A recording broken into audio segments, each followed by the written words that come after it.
जब आपने बोला संगम, चलो नहीं समझ रहे, 1250 कलयुग, 1250 सतयुग, बराबर है।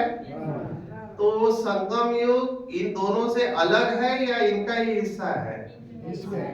हाँ, बीच में है। इनका ही हिस्सा है ना, क्योंकि अगर बीच में 100 अलग डाल दिया तो 5100 हो जाएगा ना। तो 5000 में ही वो 100 वर्ष ऐड है ना, ये अलग है, ऐड है ना।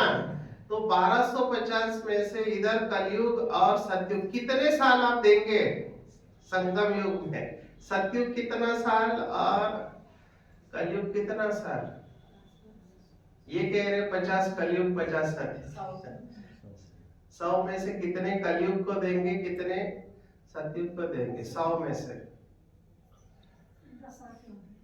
नहीं सोचा है, चिंतन नहीं किया। चलो मैं अलग तरीके से पूछता हूँ, अभी थोड़ा आप और कंफ्यूज हो जाएंगे और मुझे बहुत मजा आएगा। क्योंकि मुरली को स्टडी करना चाहिए, ये पढ़े लिखे लोग मुझे पूछते हैं प्रश्न। बाबा ने कहा 111 कब चालू होता है, बताओ? 111 कब चालू होता है? हाँ करेक्ट, ये जवाब है। जब लक्ष्मी नारायण गद्दी पर बैठते हैं तब 111 चालू होता है, बराबर है। ये मुरली में बताया है ना। अभी मुझे बताओ, अभी 1 महीने पहले मुरली आई थी कि श्री कृष्ण कौन सी उम्र में गद्दी पर बैठेगा? 25-30। अभी आगे है कुछ में 35 साल बाबा ने कहा, 30 से 35 साल के बीच में, ठीक है। 30 to 35 इयर्स बताया, बराबर। अभी आप चेक करो, अभी की मुरली गई है। तो मेरा अगला प्रश्न है, क्या श्री कृष्ण ने जन्म लिया है या लेने वाला है? लेने वाला है। लेने वाला है। आपको किसने बताया? अच्छा चलो देखो, ये कैलकुलेशन है पूरा, ये गणित जिसका दिमाग चलेगा ना वो बता पाएगा। अभी 2026 चल रहा है, बराबर है। तो श्री कृष्ण अगर अभी जन्म लिया नहीं है, समझो 2036 कोई कहता है 36 में जन्म लेगा, तो 36 में जन्म लेने के बाद में और 35 साल, और 35 साल के बाद वो सिंहासन पर बैठेगा, बराबर है। तो 2036 प्लस 35 2071, 2071 से 111 चालू हो जाएगा, अगर ये कैलकुलेशन ठीक है। समझ रहे हैं? अभी गड़बड़ हो गई। तो अब ये सब सोचने जैसी बात है। कलयुग कब खत्म होता है बताओ मेरे को? कलयुग का 1250 कौन से साल में खत्म होगा?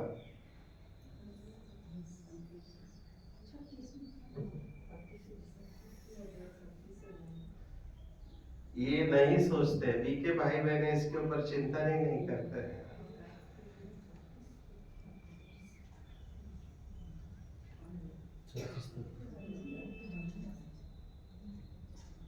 अगर समझो हमारा जो चित्र है, अभी चित्रों में भी बाबा ने कहा करेक्शन की जरूरत है, ये सुना आपने जी? बाबा ने मुरली में कहा चित्रों में करेक्शन। अभी क्या हुआ मैं बताता हूँ। ये सब ऐसे ही नहीं, इसके ऊपर बहुत सोच विचार। आपका ये जो सर्वात्माओं का पिता है ना, तो इसमें ये अरिहंत का फोटो है ना, अरिहंत। अभी ये जैन फिलोसॉफी है ना, जैन वाले, तो जैन धर्म तो परमात्मा को मानता ही नहीं है। तो कैसे आप बोला, हमारे इधर निकालने को बोला, हम सर्वात्माओं की प्रदर्शनी लगाई थी, तो बुद्ध का और जैन का दोनों का फोटो निकालने को बोला कि आप जबरदस्ती अपना ज्ञान घुसेट रहे हैं। ऐसा कुछ है ही नहीं, क्योंकि जैन और बुद्ध धर्म दोनों भगवान को नहीं मानते हैं। आप स्टडी करो ये। तो चित्रों को रिवाइज करना जरूरी है। नहीं, महात्मा बुद्ध ने, भगवान ने ऐसा तो नहीं बोला, वो साइलेंस रहा तो ज्योति का साक्षात्कार तो किया ऐसा ना, निर्वाण धाम का बोला है। वाणी से परे जाएंगे। यहाँ पे ये चिंकोन्स्की जो हम डालते हैं ना, ये परफेक्ट है, पर वो बुद्ध नहीं बैठा है। चिंकोन्स्की ये जापान में कुछ धर्म वाले ज्योति को मानते हैं, सभी नहीं मानते हैं, कुछ धर्म वाले ज्योति को मानते हैं। उसमें भी ना बुद्धिस्ट धर्म में लहायाना और महायाना ऐसे दो पात हुए हैं। उनके अंदर बहुत फिलोसॉफी है, उनके अंदर बहुत सारी बातें हुई है।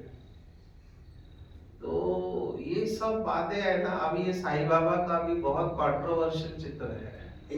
हमारा तो शंकराचार्य जो था वो इसको अपशब्द इस्तेमाल करता था, क्योंकि ये मुस्लिम फकीर था, है ना।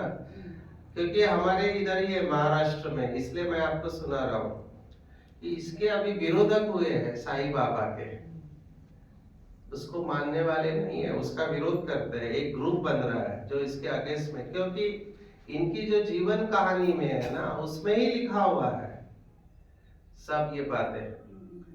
तो वो तो मनोज कुमार ने एक मूवी निकाला था, शिरडी के साईं बाबा, उसमें साईं राम, साईं श्याम, साईं को सब रूप दे दिए, तब से वो फेमस हो गया। नहीं तो उस गांव में कोई आता भी नहीं था शिरडी में। अभी बाबा का सेंटर है उधर शिरडी में। तो मैं ये कह रहा हूँ कि हमको बहुत संभाल के चलना चाहिए अभी, है ना। बाबा ने तो ये उस समय बनाए थे, इतने समय तक चले वो चले चित्र। अभी ना बहुत कुछ हो रहा है। आप तो इधर बैठे हो, आराम से बैठे हो, भावना वाले लोग हैं। वो कहाँ पे, हैदराबाद माना तेलंगाना और आंध्र प्रदेश में हमको प्रदर्शनी लगाने को भी नहीं दे रहे। कहते हैं कि आप हिंदू ही नहीं हो, क्योंकि आप तिलक ही नहीं लगाते हैं। हमारी बहनें कोई तिलक नहीं लगाते हैं। तो ऐसे अपोजिशन करने वाले करते हैं। इसमें सब में कल्याण समाया हुआ है, डरना नहीं है हमको। लेकिन मैं ये कह रहा हूं, पुरुषार्थ के साथ इसका क्या कनेक्शन है। बाबा ने कहा था जो आदि में हुआ वही अंत में भी होगा। हम ब्रह्मा कुमारी की हिस्ट्री पढ़ते हैं ना, आपने पढ़ा है वो अद्भुत जीवन कहानी, पढ़ा है कि नहीं पढ़ा है। पढ़ना चाहिए हर एक को। कितना लोगों ने विरोध किया, पिकेटिंग किया, तो जो आदि में हुआ वो अंत में, क्योंकि धर्मराज का पार्ट है ना। धर्मराज सजा ऐसे ही नहीं देता है, वो पहले दिखाए कि आपने ये किया है, इस कर्म की ये सजा है, इस कर्म की ये सजा है, ये दिखा के बाबा सजा देने वाले हैं। इसलिए अभी धर्मराज का पार्ट मैं चारों तरफ देख रहा हूँ, वर्ल्ड में भी देख रहा हूँ। वर्ल्ड में अगर आप मीडिया पढ़ते हैं तो एप्स्टीन फाइल करके निकली है, आप सुना है एप्स्टीन फाइल किसी ने? बड़े बड़े लीडर्स उसमें फंसे हुए हैं, भारत के भी है। तो बड़े बड़े लीडर्स का नाम है, कोई बच नहीं सकता धर्मराज से, हर एक को अपने कर्म का फल मिलेगा। इसलिए अभी हमको क्या करना चाहिए, बाबा के बच्चे, क्योंकि संडे की मुरली क्या थी, संडे की मुरली पता है आज कौन सा दिन है? मंगलवार है ना। 2 दिन पहले संडे की मुरली का टाइटल क्या था? पूर्वज और पूज्य। हम सब बैठे कहाँ पे है? कल्प वृक्ष में कहाँ पर है? जड़ में है। तो जड़ से ही सबको शक्ति जाएगी ना। जड़ हिला तो पूरा वृक्ष बराबर है। तो जड़ वाले क्या कर रहे हैं?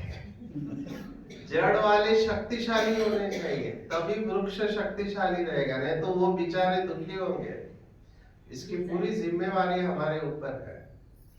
अभी रिजल्ट में आपको बता रहा हूं, बहुत भाई बहने ना गलत फहमी में जी रहे हो, कहते लास्ट में हम संपूर्ण बनेंगे, लास्ट में वैराग्य आ जाएगा हम। बाबा ने एक मुरली में इसका जवाब दे दिया कि लास्ट में ऐसी परिस्थितियां आएगी कि आप कुछ कर नहीं पाओगे।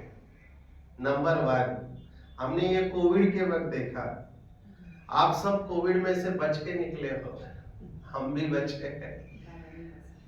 कोविड में देखो मेरे पास बहुत पेशेंट इंक्लूडिंग वीकेस जिनका जॉब चला गया, ड्यूटी पर जा नहीं पा रहे, सैलरी नहीं मिल रही है, बहुत प्रॉब्लम थे कोविड में। कोविड में बहुत लोग डिप्रेशन में चले गए, कई लोगों का शरीर छूट गया। तो कोविड एक सीन था हमको प्रैक्टिस कराने के लिए कि लास्ट में क्या हो सकता है। देखो मैं आपको मुंबई का अनुभव सुनाता हूँ। मुंबई में ताज होटल के ऊपर अटैक हुआ, पता है आपको? देखा होगा ना अपने टीवी न्यूज पे।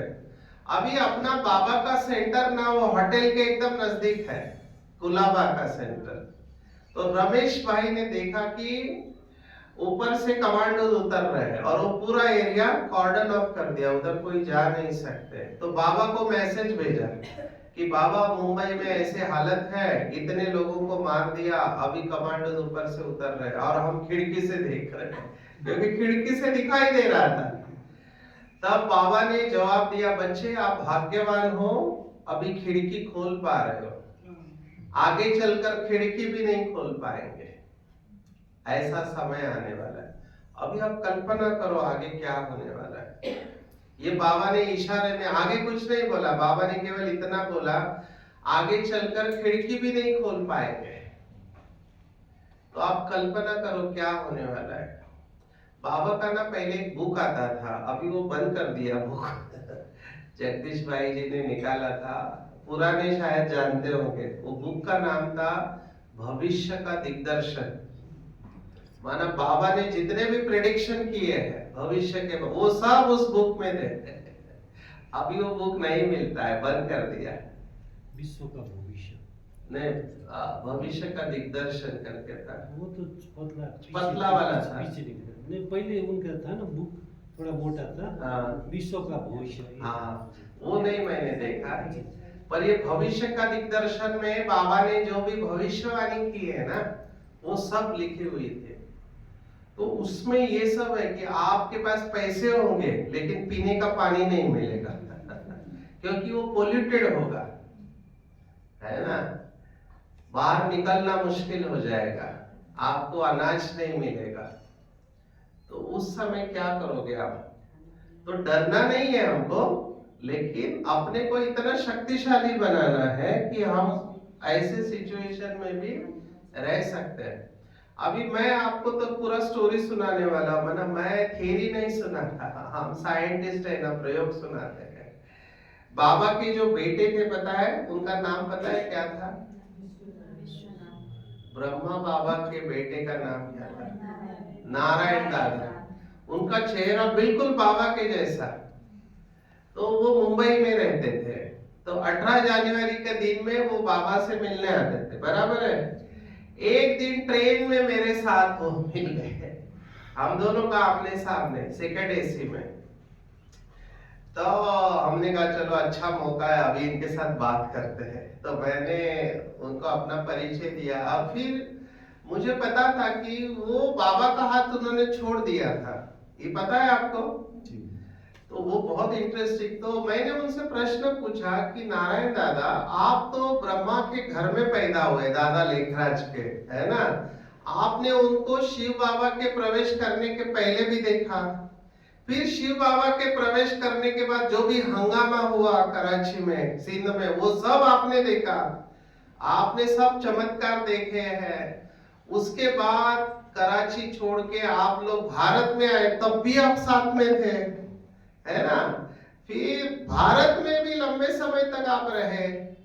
तो फिर ऐसा क्या हुआ कि आपने बाबा का हाथ छोड़ दिया?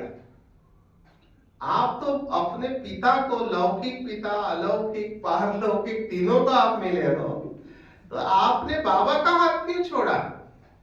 तब उन्होंने बहुत अच्छा जवाब दिया। उन्होंने कहा बाकी सब ठीक था, लेकिन जब बेकरी पार्ट चला, बेकरी पार्ट पता है? बेकरी माना खाने को कुछ नहीं मिल रहा था, पैसे खत्म हो गए थे।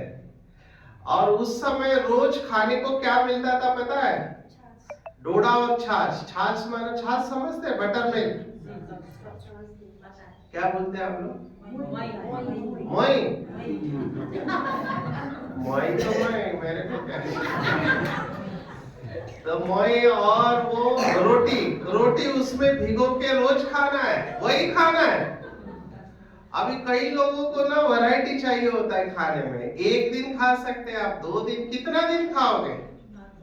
तो इन्होंने कहा, अभी इन्होंने अच्छा प्रश्न पूछा, बाबा को बोला, बाबा यज्ञ को पैसे की जरूरत है, हम पढ़े लिखे, हम बाहर जाके पैसा कमा के लाते हैं यज्ञ के लिए। तो बाबा ने कहा नहीं, जो शिव बाबा खिलाता है वही खाना है। तो वो बेकरी पार्ट ना तपस्या का पार्ट था। बाबा ने कहा नहीं, जो बाबा खिलाता है वही खाना पड़ेगा। तो फिर उन्होंने कहा बाबा ऐसे तो चल नहीं सकते हैं। बाबा ने कहा आप जा सकते हो। देखो कितना नष्ट हुआ होगा ब्रह्मा बाबा। और तब उन्होंने निर्णय लिया कि मैं जा रहा हूं।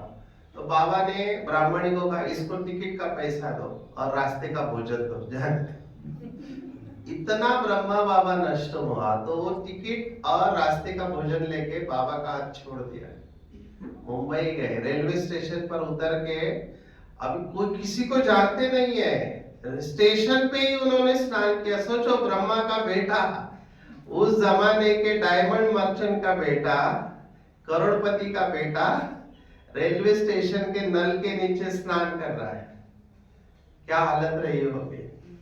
पर उसके बाद उन्होंने अपने रिश्तेदारों को फोन किया, तो रिश्तेदार, अरे दादा का बेटा है, तो उसको ले लिया अपने पास। फिर उसने एक बिजनेस चालू किया और फिर उसकी शादी हुई, फिर उनको बच्चा हुआ, जो मनोज भाई स्टेज पे बाबा से मिलने आते थे।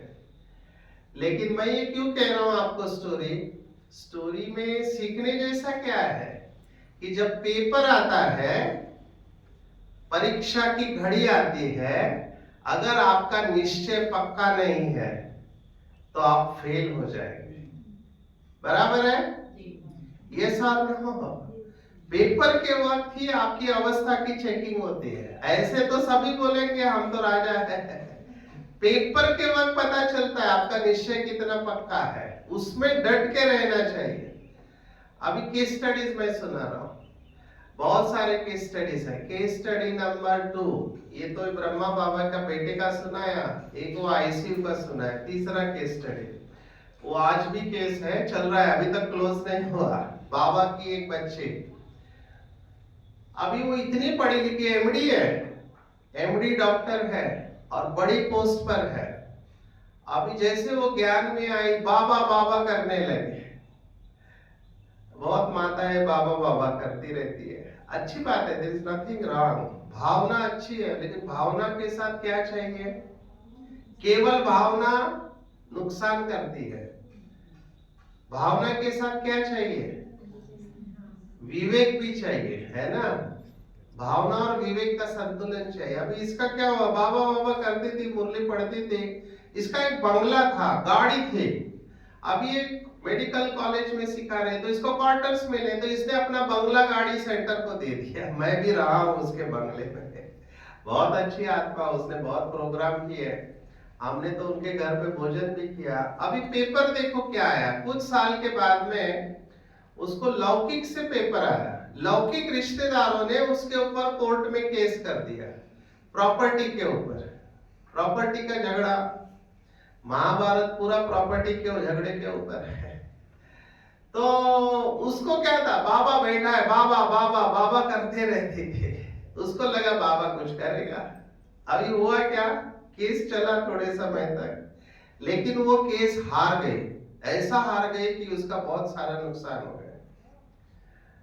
अभी वो आ गई सेंटर पर और पहले बोलती थी मेरा बाबा, केस हार गई तो आकर दीदी को बोला ये तुम्हारा बाबा कुछ नहीं करता। क्या बोली? तुम्हारा बाबा कुछ नहीं करता, पहला मेरा बाबा, अभी तुम्हारा बाबा। और जो घर दिया था, गाड़ी दिया था, वापस ले लिया। अभी इसको कई साल हो गए, वो आज तक सेंटर पर नहीं आती, रहती उधर ही है, पर बाबा के ऊपर का। अभी मुझे बताओ, बाबा कुछ करेगा? हिसाब किताब किसका है? हमारा है ना, तो उसमें बाबा क्या करेगा? लेकिन ये अपेक्षा रहती है कि बाबा ठीक करेगा सब कुछ। ये नहीं रखना चाहिए। इसका मतलब आप केवल भावना से चल रहे हैं, आपने ज्ञान को समझा नहीं है। दूसरा उदाहरण देता हूं, ये एक भाई का है, गुजराती भाई, बिजनेसमैन। अभी उसको बाबा का परिचय मिला, खुश हो गया, भगवान आया है, भगवान आया है। अभी सबको बताने लगा भगवान आया है। अभी उसने क्या किया, पैसा था तो सेंटर पे ब्रह्मा भोजन रखा, ब्रह्मा भोजन रखा और सबके लिए सौगात, रिश्तेदारों को भी, स्टूडेंट को भी, वो सब अच्छा हो गया, बहुत खुश था, ब्रह्मा भोजन दिया। दूसरे दिन वो बिजनेस दुकान पे जा रहा था तो उसके गाड़ी का एक्सीडेंट हो गया, और उसको कुछ नहीं हुआ, लेकिन एक भैंस उसके गाड़ी के नीचे आके मर गई। तो उन लोगों में ना ये भैंस मर जाना बहुत बड़ा पाप समझते हैं। तो वो आया सेंटर पर दीदी के पास, अब दीदी को बोलने लगा, ये कैसे हो गया, कल तो ब्रह्मा भोजन दिया था। उसका थॉट क्या है, कल ब्रह्मा भोजन दिया था, आज कैसे हो गया। अभी ये ना यहाँ पर ज्ञान समझना जरूरी है। ब्रह्मा भोजन का और एक्सीडेंट का क्या कनेक्शन है, कोई करे, लेकिन हम जोड़ते हैं कि नहीं भगवान को संभालना चाहिए, ये भगवान मेरे को संभालना चाहिए। ब्रह्मा बाबा, बाकी का तो छोड़ो, ब्रह्मा बाबा ने अपना अनुभव सुनाया। ब्रह्मा बाबा को खांसी थी, पता है आपको, खांसी थी बहुत। तो एक मुरली में बाबा ने सुनाया कि बाबा आप इस रथ को यूज करते हो, इसका भाड़ा तो दो, मेरी खांसी ठीक करो। तो क्या शिव बाबा ने ब्रह्मा बाबा की खांसी ठीक किया? नहीं किया। बाबा ने कहा तुम्हारा हिसाब किताब है, बाकी का छोड़ो। चलो ब्रह्मा बाबा तो गृहस्थी था, उसने बच्चे पैदा किए थे, लेकिन मम्मा ने क्या किया, मम्मा तो कुमारी थी, पवित्र थी, है ना। पर मम्मा को भी कैंसर हुआ था, क्या बाबा ने मम्मा का कैंसर ठीक किया? चलो मम्मा तो फिर भी 14-15 साल की उम्र में आई थी। गुलजार दादी कितने साल की उम्र में आए थे? 7 साल की उम्र में बाबा के पास। निगेटिविटी का पता ही नहीं इस जन्म में। और ब्रह्मा बाबा से ज्यादा समय तक रथ दिया। ब्रह्मा बाबा तो 39 इयर्स तक, लेकिन गुलजार दादी ने 50 साल तक शरीर को रथ के रूप में दिया, बराबर है। लेकिन दादी को जो कैंसर हुआ वो तो और खतरनाक, पूरे शरीर में फैला हुआ था। क्या बाबा ने ठीक किया? सोचो, हमारी मनमोहिनी दीदी थी जो ब्रह्मा बाबा को स्नान कराती थी, हर वक्त बाबा के साथ रहती थी। मनमोहिनी दीदी बहुत पावरफुल योगी थी, स्ट्रिक्ट एडमिनिस्ट्रेटर। और ये जो शाम का योग है ना, नुमा शाम का योग, वो मनमोहिनी दीदी ने चालू किया है। सभी डरते थे दीदी से, क्योंकि दीदी बहुत स्ट्रिक्ट थी, कोई गड़बड़ नहीं कर सकता था। तो ऐसे दीदी को भी ट्यूमर हुआ था ब्रेन में, है ना। क्या बाबा ने ठीक किया? तो ये हमको ज्ञान को समझना चाहिए कि बाबा क्या कर सकता है और क्या नहीं कर सकता है। पर ऐसे नहीं कि बाबा की मदद नहीं मिलती, मदद बहुत लोगों को है। ये सब लोग, मम्मा, बाबा, दादी, इन सबको तकलीफ हुई शरीर के, लेकिन इन्होंने क्या किया, अपने योग बल से बीमारी के ऊपर विजय प्राप्त किया। मम्मा जब एडमिट होती थी, हॉस्पिटल में थी, तो 2 बेड थे, एक बेड पे मम्मा रहती थी, एक बेड पे उसकी ब्राह्मणी। तो जो डॉक्टर आते थे किसके पास जाते थे? ब्राह्मणी के पास। बोलो तुमको क्या हुआ है?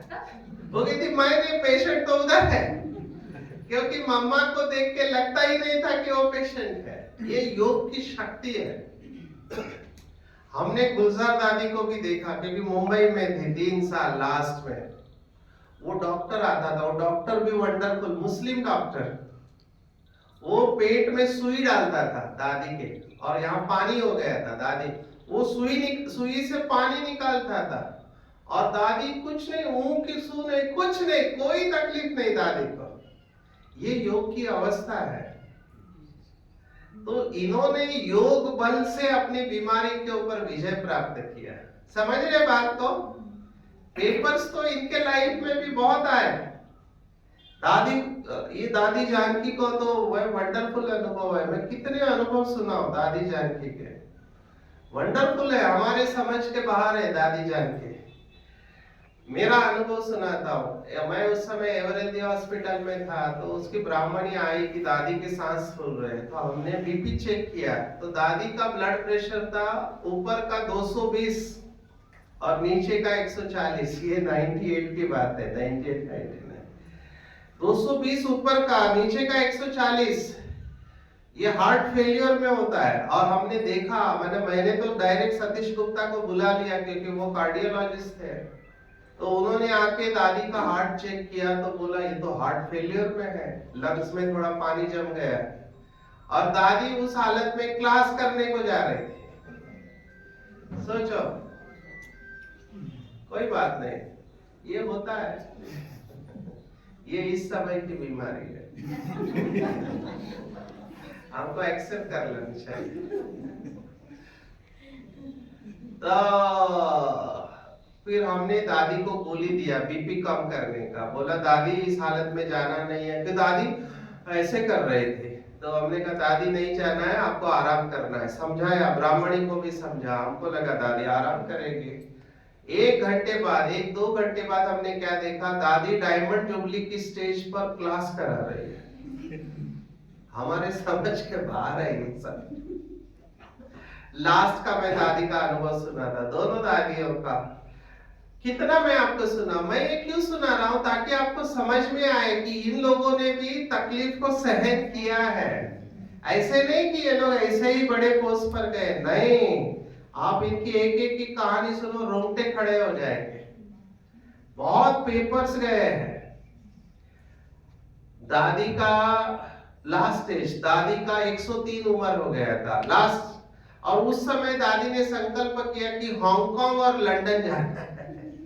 अभी उसकी ब्राह्मणी जो थी उसको टेंशन, कौन है ब्राह्मणी दादी की? हंसा बहन। अभी देखो ड्रामा प्लान अनुसार मैं कैसे पहुंचा। मैं मुंबई में एक हॉस्पिटल है जसलो, वहां पे एक कातरक डॉक्टर है, न्यूरोलॉजिस्ट ब्रेन के, बहुत सीनियर है, उसके हाथ के नीचे डीएम न्यूरो काम करते हैं। तो मैं अपनी एक बहन को दिखाने के लिए गया था, उनके कैबिन में ही बैठा था, तभी हंसा बहन आ गए, दादी का रिपोर्ट लेके आ गए, दादी का ब्रेन का स्कैन, क्योंकि 103 साल की उम्र में क्या क्या होता है। उस समय दादी को आपने अगर नोटिस किया होगा तो दादी को एक इनवॉलेंटरी मूवमेंट थी, माना हुआ ऐसे करते, देखा आपने? ये साइड इफेक्ट है, दवाइयों का साइड इफेक्ट, ये इनवॉलेंटरी मूवमेंट, इसके ऊपर कंट्रोल नहीं होता है, उम्र के हिसाब से ये सब आ जाता है। तो उस हालत में दादी लंदन जाना, अभी 69,000 किलोमीटर हो जा रही है, तो इसको फिटनेस तो देखना पड़ेगा ना। तो वो सब फाइल लेकर, और सब डॉक्टर दादी का एमआरआई देख रहे हैं वो मशीन के ऊपर, और तीनों डिस्कस कर रहे हैं कि दादी का पेशी तो खत्म हो चुका है, ब्रेन सेल्स एट्रोफी बोलते हैं, उम्र में खत्म हो जाता है। तो कह रहे कि हर सेल्स है डाइड, ब्रेन का सेल खत्म हो चुका है। तब ये समझ, देखो ना इसको समझाया फिर भी मानती नहीं। तो डॉक्टर ने फिर से चर्चा करके बोला, अच्छा इस उम्र कितनी है? 103, और हांगकांग और लंदन जाना चाहती है। तो फिर बोला इस हालत में तो पेशेंट बेड पे होता है ना, सोया हुआ रहता है, कुछ करने का दिल नहीं करता, और फिर भी वो जाना चाहती है, जाने दो उसको, तुम कौन होती हो रोकने तक? ये लौकिक डॉक्टर कह रहा है। तो बोले आप भी? बोले यस, अगर इस उम्र में ये पेशेंट हिम्मत कर रहा है, इसका मतलब वो नहीं चल रहे है, उसको भगवान चला रहा है, तभी ये हो सकता है, जाने दो। और उसके बाद दादी हांगकांग लंदन जाके वापस आई, 69,000 किलोमीटर 103 साल की उम्र में। ये विल पावर से संभव है और योग बल से। ये दादी की ताकत मैं आपको सुना रहा हूं,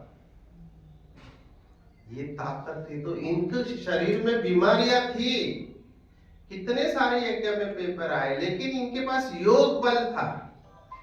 योग बल से फोन बंद नहीं हो सकता। उसके लिए हाथ का यूज करना।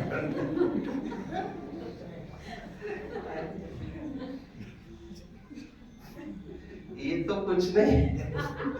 हमने क्या देखा मैं आपको सुना रहा हूँ। अभी हम जब मधुबन जाते हैं ना, तो हमको सोफा पे बिठाते, बाबा आ रहे, तो मैं बैठा हूँ आगे, अभी जन्म जन्मांतर की भक्ति का फल, तो बाबा के योग कर रहे हम, और गीत बजा, हम उड़ के चले जाए, और बाबा आ भी गया और दृष्टि दे रहा है। अभी बाबा दृष्टि दे रहा है, पहले ही आपका फोन कैसे होना चाहिए? साइलेंट या स्विच ऑफ, है ना? अरे जन्म जन्मांतर की भक्ति का फल आपको मिला है, 63 जन्म की भगवान आपको दृष्टि दे रहा है। मेरे बाजू में एक वीआईपी बैठा था, उसका फोन बज गया। एक तो बजना नहीं चाहिए, लेकिन बज गया, जोर जोर से आवाज। अभी क्या करना चाहिए? बज गया तो सभी दृष्टि ले रहे बाबा से, क्या करना चाहिए?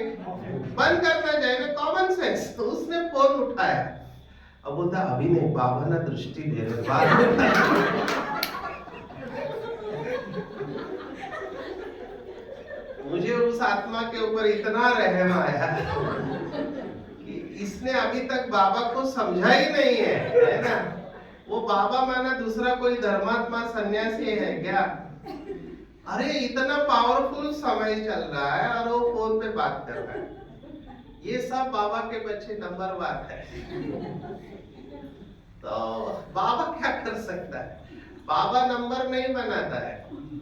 भगवत गीता के 4 अध्याय में 13वां श्लोक आता है। मुझे आश्चर्य नहीं लगेगा अभी और एक फोन किसी का बज गया है। 4 अध्याय में 13वां श्लोक है, चातुर्वर्ण्यम मया सृष्टम गुण कर्म विभागशः। इस श्लोक के ऊपर झगड़ा होता है लौकिक में, क्योंकि इस श्लोक में क्या लिखा है? 4 वर्णों की मैंने रचना की है। तो लौकिक दुनिया वाले कहते हैं आपकी भगवत गीता ना ऊंच नीच का भेदभाव करती है, लेकिन वो आगे की लाइन भूलते। आगे की लाइन में क्या लिखा है? गुण कर्म विभागशः। माना ये नंबर बने कैसे हैं? जन्म के आधार पर नहीं है, गुण और कर्मों के आधार पर नंबर है, ये भगवत गीता कहती है। तो मुझे बता, बाबा नंबर देता है या हम अपना नंबर बनाते हैं? बाबा नंबर नहीं देता है। मुझे तो वंडर लगता है, लौकिक में ऐसा नहीं होता है। आप ध्यान से सुनो मैं जो कह रहा। लौकिक में स्कूल की पढ़ाई अलग होती है, कॉलेज की पढ़ाई अलग है, यूनिवर्सिटी की पढ़ाई अलग है, पीएचडी अलग है, मेडिकल इंजीनियर, सब पढ़ाई अलग अलग होती है ना। यहाँ पर एक ही पढ़ाई है हमारी, मुरली। और यहाँ पर 80 साल वाला भी वही मुरली पढ़ता है और आज जो आता है वही मुरली पढ़ता है, बराबर है? नंबर 2, समय को वरदान है, सबको वरदान है ना? और बाबा ऐसे नहीं कहते तुम पुराने हो तुमको ज्यादा, नए लोगों को कम, ऐसा नहीं है, सबको खुला। लेकिन फिर भी कोई नंबर 1 आता है और कोई मुरली के वो घड़ी की तरफ देखता रहता है। ये फर्क क्यों है? ये बुद्धि का फर्क है। और इसका पढ़ाई के साथ, लौकिक पढ़ाई से कोई कनेक्शन नहीं है।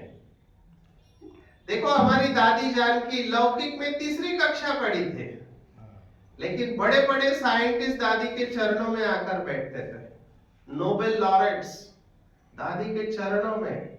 लौकिक का कुछ नहीं पता है दादी को, पढ़ाई का, पर बुद्धि कितनी तेज है, सागर को गागर में समा लिया। तो हम ये बहाना दे ही नहीं सकते कि हम पीछे आए हैं, देना भी नहीं चाहिए। बाकी का तो छोड़ो, शिवानी बहन का मैं उदाहरण देता हूं, क्योंकि हमने साथ में प्रोग्राम किए। मैंने उस आत्मा को देखा कि आई कितने बाद में, 2000 के बाद में, है ना? लेकिन आज विश्व की स्टेज पर है, बराबर है? और होना नहीं चाहिए। ये रिकॉर्डिंग हो रहा है, इसलिए मैं कई बातें बता नहीं सकता क्योंकि आजकल सीधा सोशल मीडिया पर जाता है। मैं आपको बोल रहा हूं, कितना भी कोई किसको रोकने की कोशिश करे, कितना भी कोई रोकने की कोशिश करे, जिसको वर्ल्ड के स्टेज पर आना है वो आकर ही रहता है, आपके रोकने से नहीं रुकेगा, क्योंकि उसका पार्ट होता है, उस आत्मा का पार्ट को रेस्पेक्ट करो। तो आप भले कालिंपोंग में बैठे हो, आप हाँ अभी तो ऐसे हो गया है, कोई बात नहीं। वो क्या बोलते हैं लौकिक में ना, एक शब्द हम मैं नशा मुक्ति में काम करता हूँ ना, तो मुझे पता है ये सब क्या है। आप लोगों के लिए नई बात है, हम लोग के लिए नहीं है। पहले लोग सुबह उठ के ना भगवान को याद करते थे, है ना? भगवान को याद करना। आज सुबह उठ के ही पहला मेरा मोबाइल किधर है, चार्ज करना है, पहला उठ के मोबाइल। अभी मोबाइल की इतनी आदत हो गई है, अभी हमको भी आदत हो गई है। ये तो चलता रहता है, इसमें आप डिस्टर्ब नहीं हो रहा, एक्सेप्ट करो इसमें। मैं आपको ये कह रहा हूं कि आप यहाँ कालिम्पोंग में बैठे हुए अगर मन से बेहद में है ना विश्व की स्टेज पर, तो आप माला में आ सकते हैं। बाबा ने ये मुरली में कहा है, मैं ऐसे नहीं कह रहा हूं, मैंने रिसर्च किया इसलिए आपको सुना रहा हूं। मुरली के ऊपर रिसर्च हुआ था, ये पता है आपको? अभी नहीं, पहले जगदीश भाई जी के वक्त बहुत सारी पॉइंट निकाली हुई है। अभी सिर्फ करने वाला चाहिए। बाबा ने मुरली में कितने बार कहा है कि 7 दिन वाला 30 साल वाले से आगे जा सकता है। शिव भगवान आज है, कैसे आगे जाएगा 7 दिन वाला? 30 साल वाले ने किया क्या फिर देख तो जा सकता है। उसका मैकेनिज्म सुनो, उसका मैकेनिज्म है, प्रक्रिया है वो, लेकिन उतना वैराग्य चाहिए आपके अंदर, वैराग्य। 7 दिन वाला कैसे जाएगा? तो हमारे भाई बहने भट्टी में ये उदाहरण देते हैं, आप सबने सुना है, कोई नई बात नहीं है। वो कागज का टुकड़ा, वो कहते धूप में रखो सालों साल, जलता नहीं है, लेकिन वो कब जलेगा? उसके बीच में एक ग्लास रखो, कॉन्वेक्स लेंस है ना, वही सूर्य और वही कागज है, सिर्फ वो क्या हो जाता है ग्लास के वजह से एकाग्र हो जाता है। तो जैसे ही वो शक्ति एकाग्र हो गई, वो कागज जल जाता है। ये है एकाग्रता की शक्ति से संभव है, सभी पाप कर्म भस्म कर सकते हैं बीजरूप अवस्था में, ये संभव है, लेकिन उतना वैराग्य चाहिए। आज की मुरली ले लो कि आप बाप के साथ कौन उड़ के जा सकते, जो संपूर्ण पवित्र है, जिसने संपूर्ण सरेंडर किया होगा। सरेंडर माना समर्पित नहीं, सरेंडर मतलब मन और बुद्धि से समर्पित। सबसे चांस तो सरेंडर वालों को है ना, माला में आने का।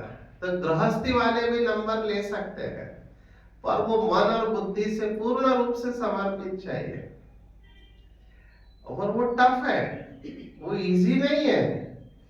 मेरे को बहुत बीके भाई बहने, जब मैं जाता हूँ बड़े बड़े शहरों में, मुझे बोलते सचिन भाई हमारे घर पर चलो। मैंने कहा अच्छा तुम्हारा घर? मुझे लगा बाबा का घर है, बाबा का घर होता तो मैं आ जाता, तुम्हारे घर पर क्यों आओ? वे कई बीके बोलते हमारे सेंटर पर चलो। अच्छा, मैंने कहा तुम्हारा सेंटर है, मुझे लगा बाबा का सेंटर है।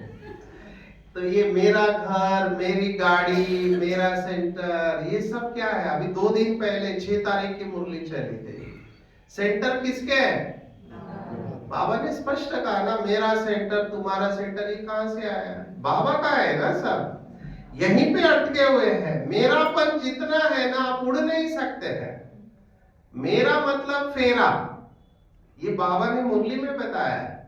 तो आप पीछे आके भी नंबर 1 ले सकते हैं। मुरलियों का अच्छी स्टडी करो और साधना करो, तपस्या करो, सेवा अपने आप हो रही है। सेवा के लिए पीछे मत भागो। मेरे को दादी ने बोला, बड़ी दादी ने, कि तुम पूरा भागते रहते हो सब जगह पे, एक जगह पे बैठो। मैंने कहा क्या करो? बोला देखो 2 प्रकार से सेवा, एक तुम घूमते रहो सब जगह पे, और कहीं घूमो नहीं, एक जगह पर बैठो, दुनिया तुम्हारे पास आए, कौन सी अच्छी है? मैंने दादी को कहा हर एक की पर्सनालिटी है, मेरे को घूमना अच्छा है। दादी को मैंने कैसे कहा? दादी का नहीं, आगे चलकर तुम एक जगह पे बैठोगे दुनिया, और दादी का ये वरदान मुझे मिला, मैं वही आपको अनुभव सुना रहा हूं। क्या हुआ देखो, बाबा ना कुछ आत्माओं को पकड़ता है, इसलिए मैं कहता ड्रामा का पार्ट होता है, ड्रामा में कुछ आत्माओं का पार्ट होता है। मुरली पे बहुत अटेंशन चाहिए। मैं आपको मुरली का अनुभव सुना रहा हूँ। मैं क्लास में बैठा था मुंबई में, और मुरली में वाक्य आया। कौन सा वाक्य आया? कि बच्चे पहले के जमाने में राजा लोग अपनी प्रजा का ध्यान रखने के लिए वेश बदल कर जाते थे रात को। सुना है आपने ये? तो जैसे राजा लोग वेश बदल कर जाके देखते थे कि मेरे राज्य में मेरी प्रजा को कोई तकलीफ तो नहीं है, ऐसे आप भी विश्व कल्याणकारी हो तो विश्व के ऊपर नजर घुमाओ। ध्यान रखो विश्व का। तो मैं ये वाक्य पे मैं अटक गया। मैंने कहा अभी क्या कर सकते हैं, मैं तो इधर छोटे सेंटर पर बैठा हूँ हमारे इधर, आपको आश्चर्य लगेगा, मुंबई का सेंटर है। मॉर्निंग मुरली क्लास में 2 स्टूडेंट आते हैं, केवल 2, क्योंकि आजकल ऑनलाइन हो गए है ना, तो कोई फिजिकल जाता नहीं, ऑनलाइन सुनते हैं। वो भी मधुबन का मुरली घर पे सुनते हैं, या आशा दीदी का मुरली सुनते हैं, या जयपुर का सुनते हैं, सुषमा दीदी का। सेंटर पर आके मुरली नहीं सुनते, वो हर एक का चॉइस है। तो हमारे इधर भी तो मैंने सोचा मैं क्या कर सकता हूँ, तो मेरे मन में आया चलो देखते हैं, वर्ल्ड का नक्शा निकाला। तो मैंने वर्ल्ड का नक्शा निकाला, कितने देश होंगे, तो मैं इंटरनेट पे गया, तो यूनाइटेड नेशन के हिसाब से इस समय दुनिया में 195 कंट्री है। कितने हैं? 195 ऑफिशियली रिकॉग्नाइज कंट्री है। बाकी जो है वो डिस्प्यूटेड टेरिटरीज है, मतलब जिसको अभी तक कंट्री का स्टेटस नहीं मिला है। फिर मैंने क्या किया, हर एक कंट्री को याद किया कॉन्टिनेंट के हिसाब। नॉर्थ अमेरिका में कितने हैं, सेंट्रल अमेरिका, दक्षिण अमेरिका, यूरोप में कितने, अफ्रीका में, एशिया में, ऑस्ट्रेलिया, ऐसे एक एक कॉन्टिनेंट के हिसाब से मैं गया। और मेमोरी अच्छा है तो हर एक कंट्री को याद किया, कौन से लोकेशन पे कौन सी, तो अलास्का, कनाडा, यूएसए, मैक्सिको, क्या क्या कंट्री के नाम है, होंडुरास, निकारागुआ, एल साल्वाडोर, ऐसे ऐसे नाम है। एक मोनाको भी है, मोनाको बिस्किट होता है ना, वैसे कंट्री का नाम है। एक कंट्री का नाम है Burkina Faso, Burkina Faso Africa में है। तो ऐसे एक एक कंट्री को, और मैं आइलैंड को भी याद किया, Seychelles island, Falkland island, Samoa island, Samoa, ऐसे सब आइलैंड को याद किया। और अमृत वेला योग के बाद हर एक कंट्री के ऊपर जाके सकाश, हर एक कंट्री को। ये कब चालू किया? 2000 में। अभी मुझे नहीं पता था मेरी एकाग्रता कितनी है, पहुंच रहे नहीं, पर मैं कोशिश जारी रखा। बाबा ने बोला है नजर घुमाओ, तो अमृत वेला हर एक देश के ऊपर जाके सकाश देने का। अभी मुझे कुछ नहीं पता था ये, पर मुझे मजा आने लगा कि मैं विश्व की स्टेज पर हूं करके। अभी 16 साल के बाद 2016 में वो क्षण आया जो दादी ने बोला था कि आप एक जगह पर होगे। तो दिल्ली में एक कॉन्फ्रेंस था यूनाइटेड नेशन का, जिसको COP7 कहते हैं, कॉन्फ्रेंस ऑफ पार्टीज। तो उसमें मैं एक स्थान पर बैठा हूं और 180 देशों के प्रतिनिधि, रिप्रेजेंटेटिव्स मेरे पास आके बाबा का परिचय लेके जा रहे हैं। सबको मैंने 180 देशों के रिप्रेजेंटेटिव्स को बाबा का परिचय दिया 2016 में। पर ये कैसे हुआ? मनसा सेवा। आप समझ रहे बात को? ब्रह्मा कुमारी ऑफिशियली 130 140 देशों में है, पर 2016 में 180 देशों को मैसेज पहुंच चुका है। और हमने क्या किया था, उसमें एक बाबा का कमरा भी बनाया था। तो जो आता था बाबा के कमरे में बैठो, और हमारे से हमने सोविनियर बनाया था, सोविनियर दे देते थे और उसको समझाते थे पूरा। तो ये 2016 में ही काम पूरा हो चुका है, बाबा का परिचय जा चुका है। तो मैं आपको क्यों सुना रहा हूं? फर्क नहीं पड़ता आप दुनिया के कौन से कोने में है, आप मन से कहां रहो, मन से बेहद में रहो। अंग्रेजी में कहावत है, act locally and think globally. आप कालिम्पोंग में ही रहोगे जो आपकी एरिया है, लेकिन आप मन से बेहद में रह सकते हो कि नहीं? यस और नो? हाँ, ये करो। आप विश्व की स्टेज पर रहो, ये पॉसिबल है। आप पीछे आके भी नंबर ले सकते हैं, जमा का खाता। अभी मैं रिजल्ट सुना रहा हूँ, क्योंकि 10:30 बजने को आए, तो मैं थोड़ा रिजल्ट सुनाता हूँ। वो भी रियलाइजेशन नहीं है, बहुत बाबा के बच्चों में रियलाइजेशन नहीं। ये पानी ऐसे ही पीने का क्या? डायरेक्ट मुंह में? ग्लास नहीं दिखाई दे रहा है, मुझे लगा यहाँ का कोई ट्रेडिशन होगा। योग का पानी है। अच्छा। तो अच्छा, रिजल्ट, अभी रिजल्ट के बारे में रियलाइजेशन देखो। चित्रगुप्त के ऊपर ही मैं आ रहा हूं। शुरुआत वहां से किया था, वहां पर ही खत्म करेंगे। अभी कुछ दिन पहले आपको पता है भूकंप आया था, हाँ आया था, आपने अनुभव किया इधर किया? मैं उस समय नीचे था जलपाईगुड़ी में सेंटर पे। अभी मैं सोया हूँ, मैं जल्दी सोता हूँ क्योंकि जल्दी उठना होता है। आज भी देखो बाबा ने 1 बजे उठा दिया। अभी 1 बजे उठ के करूँ क्या, बाद में दिन में नींद आती है, इसलिए मैं योग करके फिर सो जाता हूँ। तो 11 बजे मैं उठ गया अचानक। मैंने कहा क्या हो रहा है, उठ क्यों गया मैं? पर उस समय कुछ नहीं हुआ था। फिर मैं योग में बैठ गया। योग में बैठने के बाद 3 मिनट में ऐसा हिल रहा है बिल्डिंग पूरा हिल रहा है जलपाईगुड़ी में, आप सोचो। फिर मैंने कहा बाबा ये आपको एक लगता है, मुझे पता नहीं, योग करते हैं क्योंकि मैं दूसरे माले पे बैठा और हम तो साइंटिस्ट है ना, तो हम सब पॉसिबल सोचते हैं क्या क्या हो सकता है करके। क्योंकि 3 महीने पहले एक व्यक्ति ने प्रेडिक्शन दिया था कि उत्तराखंड के उस एरिया में भूकंप के झटके आएंगे। ये कुछ साइंस है, हम नहीं जानते। तो मैंने कहा अगर ये बिल्डिंग गिर गया तो मैं कहाँ हूँ? बाबा की याद में बैठा, थोड़ा देर बैठा, फिर बोला जो होगा देखा जाएगा, सो जाते।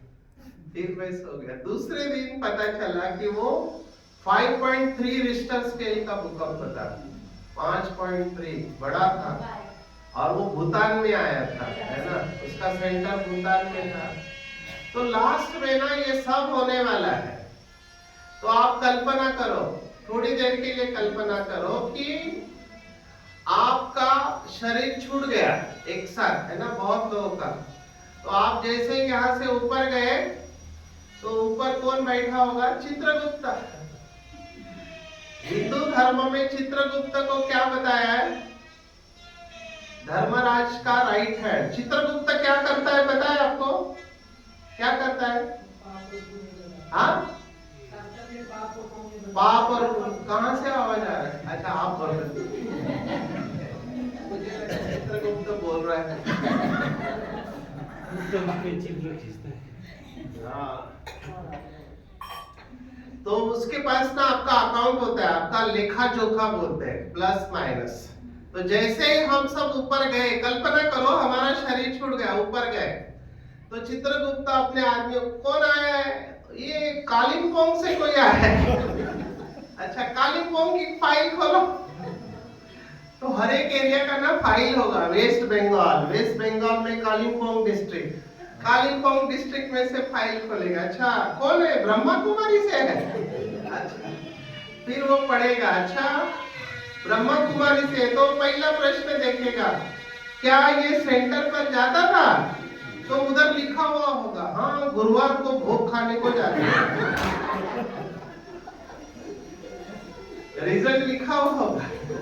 अगला प्रश्न, क्या इसने कुछ सेवा किया तन मन धन से? नहीं, दीदी बोल बोल के थक गई, इसके पास टाइम नहीं। अच्छा, आगे भी पूछेगा कि इसने कुछ तपस्या किया? नहीं, ये मेरा करते रहेगी, तपस्या भी नहीं किया। अभी उसको रिजल्ट लगाना है ना, आपको आगे भेजना है उसको, है ना, या तो नए शरीर में, या स्वर्ग में, या नर्क में। अभी वो भी क्या करेगा? रिजल्ट लिखा हुआ है, कितना मार्क्स मिला। उस समय ना बहुत पश्चाताप होता है रिजल्ट आउट होने के बाद। बाबा ने मुरली में कहा है, बाबा के शब्द बहुत कड़े हैं। देखो बाबा का वो रुद्र रूप मैंने अपनी आंखों से देखा, क्योंकि उस समय मैं मुरली क्लास में बैठा था, अव्यक्त मुरली। तो बाबा ने गंभीर चेहरा करके बताया, कई बच्चे समझते हैं अभी तो मौज कर लो, जब आगे होगा तो देखा जाएगा। ये जो है ना, ये थॉट बाबा ने मन का विचार बताया। जो लोग बाबा का बनने के बाद भी टाइम पास कर रहे हैं, है ना, गंभीर नहीं है और इंद्रिय सुखों में लिप्त है, वो बाद में रोने वाले हैं। बाबा ने कहा कि दुनिया वाले तो रोएंगे, जैसे ये सेंटर है, ये बाजू में आवाज निकाल रहे, कल से चल रहा है जो भी सेंटर बाजू में है फिर भी नहीं आए, तो वो लोग लास्ट में रोएंगे, अरे हमारे बाजू में ब्रह्मा कुमारी का सेंटर था, हम लोग नहीं गए। लेकिन जो बाबा के बच्चे जिनको सब कुछ पता था कि अब नहीं तो कब नहीं, पूरे कल्प की कमाई का समय है, अगर मैं इस कल्प में फेल हो गया तो हर कल्प में फेल होते रहूंगा, अब इस जमा करने का समय, सब पता था लेकिन फिर भी नहीं किया। तो बाबा ने मुरली में कहा वो रोएंगे नहीं, खून के आंसू रोएंगे, माना इतना पश्चाताप होगा। आप कल्पना करो आपके साथ और भी बीके गए हैं और आप देखेंगे अरे ये भाई या बहन मेरे से बाद में ज्ञान में आए, लेकिन इसको मेरे से ज्यादा मार्क्स है, ऊंच पद है, उस समय बहुत पश्चाताप होगा। अभी इसको रियलाइज करो, अभी भी टाइम नहीं गया है, अब तक जो हुआ फुल स्टॉप, अब तक जो हुआ वैसे ड्रामा फिक्स हो गया, आप कुछ नहीं कर सकते। बाहर वालों का छोड़ो, मुझे बीके भाई बहने कह रहे हैं कि हर टर्न में जाने की क्या जरूरत है, बाबा तो टीवी पर भी दिख सकता है। और मेरे को एमडी मिल रहा था, मैंने एमडी नहीं किया, मैंने कहा भगवान आया है, एमडी बिमडी कौन करेगा, विदेश में जाना था, मतलब भगवान आया। मुझे कहा तू पागल है, लोगों को एमडी का एडमिशन नहीं मिलता है, तेरे को मिल रहा है फिर भी तू नहीं कर रहा है। मैंने कहा नहीं कर रहा हूं। तो वो कहते हैं तू बाद में पश्चाताप करेगा। बोले ठीक है कोई बात नहीं। ये बीके कह रहे हैं मेरे को, मेरा एक जॉब था, मैं deputy director senior medical adviser था, डायरेक्टर के बाद मेरा पोस्ट, वो भी मल्टीनेशनल कंपनी, वो भी बड़ी कंपनी जॉनसन एंड जॉनसन, आपने सुना होगा। फार्मास्यूटिकल इंडस्ट्री में 3 कंपनी बड़ी है, फाइजर है, फाइजर इंटरनेशनल, दूसरा ग्लैक्सो और ये जॉनसन एंड जॉनसन। तो इसमें मैं सीनियर मेडिकल एडवाइजर की पोस्ट पे हूँ और केवल 5 दिन काम है, 2 दिन छुट्टी है, जितना चाहिए उतना सेवा करो, गाड़ी है, ड्राइवर है, छोड़ दिया मैंने।